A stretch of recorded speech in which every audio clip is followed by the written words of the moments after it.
E vamos agora à participação do Beto Caetano, vamos falar de uma grande preocupação que temos também hoje em dia, que é a questão do abastecimento. Estamos vendo filas imensas nos supermercados que deixaram até de atender através de delivery, as pessoas querendo estocar mercadorias. Os governantes têm insistido que não há problemas nesse sentido. E o Beto Caetano tem mais informações. Beto, boa tarde.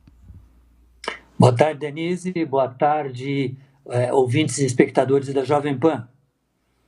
Então, Beto, você acha que nós estamos garantidos dessa questão do abastecimento?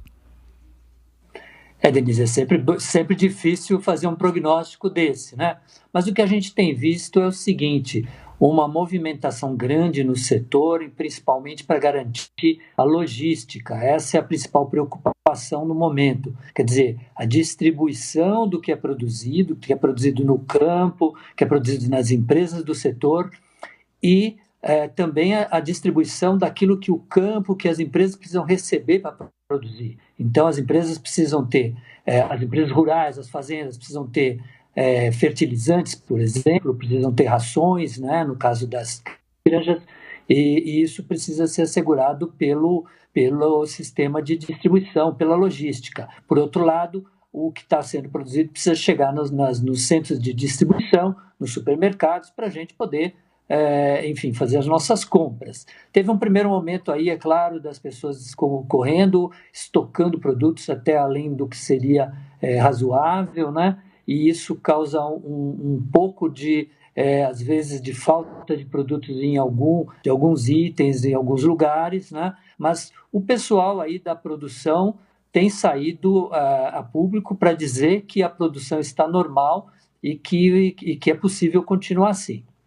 Entra exatamente naquela área dos serviços essenciais, não é? Desde a produção, o transporte, toda a logística, a armazenagem, até que isso chegue aos pontos de venda no varejo, que podem continuar trabalhando, chegando também ao consumidor, né? E claro que toda essa cadeia também tem a preocupação com relação à contaminação.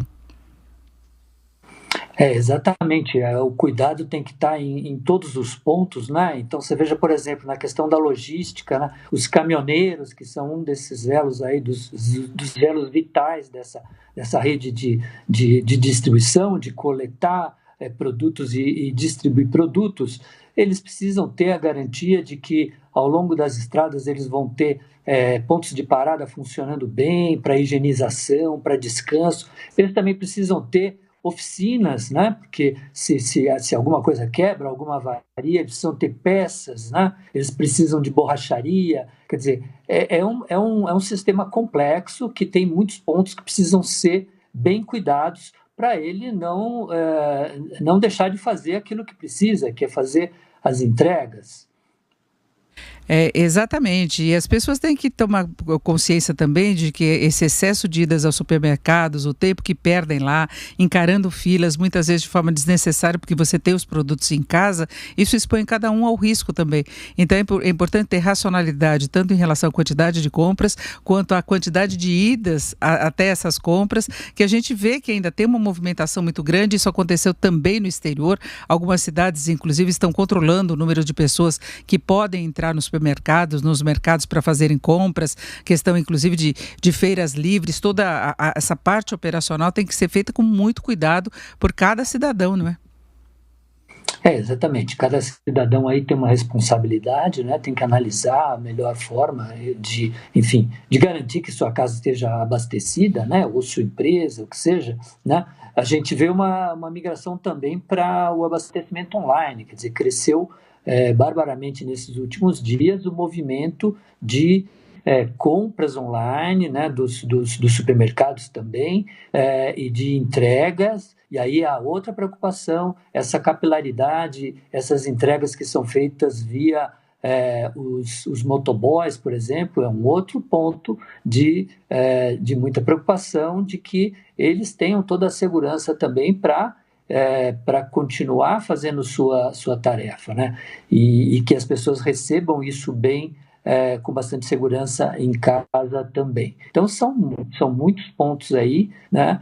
Mas o que a gente tem observado hoje é um dia que está havendo muita movimentação nesse sentido, até a ministra da Agricultura, em videoconferências com pessoas do exterior, enfim.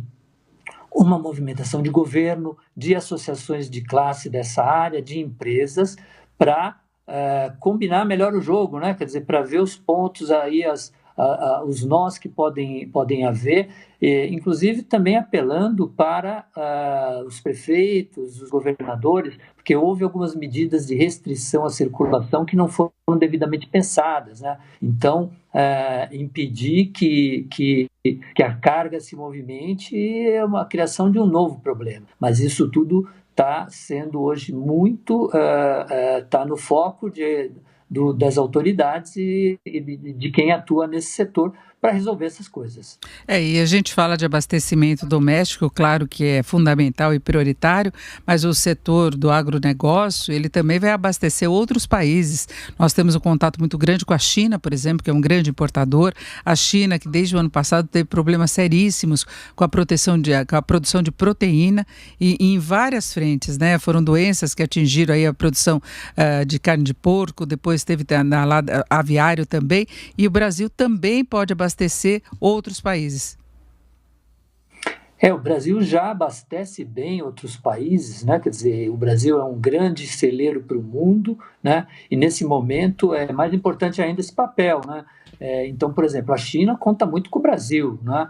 É o nosso principal comprador já há alguns anos, especialmente nesses produtos do agro, né? E o Brasil tem capacidade, então a Associação da Área de Carnes divulgou que o setor produz 35% a mais do que a gente precisa no Brasil para o nosso consumo. Quer dizer, a gente produz 100 para nós e produzimos mais 35 para vender para o mundo, né? E então isso deve continuar, né? Tivemos uma boa notícia que foi os estivadores do Porto de Santos, que ameaçavam fazer uma greve, eles desistiram desse movimento, né? Isso causaria um grande transtorno no maior porto de comércio exterior do Brasil, né? E então isso aconteceu ontem, eles desistiram da greve, mas há outras questões aí que estão sendo tratadas. E o que a gente vê então é que o agro provavelmente vai continuar exportando muito, vai ser mais demandado ainda neste momento. Nós vimos aí, por exemplo, que a Rússia ela tomou uma medida de segurar as exportações que eles fazem de cereais processados. Então, por exemplo, uma aveia pronta para o consumo, eles estão deixando de mandar para fora para garantir abastecimento interno. Continuam exportando o grão cru, né? Então, esse tipo de movimento que algum outro país precisa fazer abre oportunidade para o Brasil vender mais, né? A Índia hoje também deu notícia de que vai produzir este ano 20% a menos de açúcar. É outra área em que o Brasil é campeão mundial, né? Então, temos essa missão, né, de abastecer o mundo e uma grande oportunidade de negócio também. Outra vez, o agronegócio pode ser o setor que vai manter boas notícias no Brasil numa situação dessa, com essa crise. É isso, Beto Caetano, agradeço a sua participação aqui. Uma boa tarde. Boa tarde para todos, até uma próxima.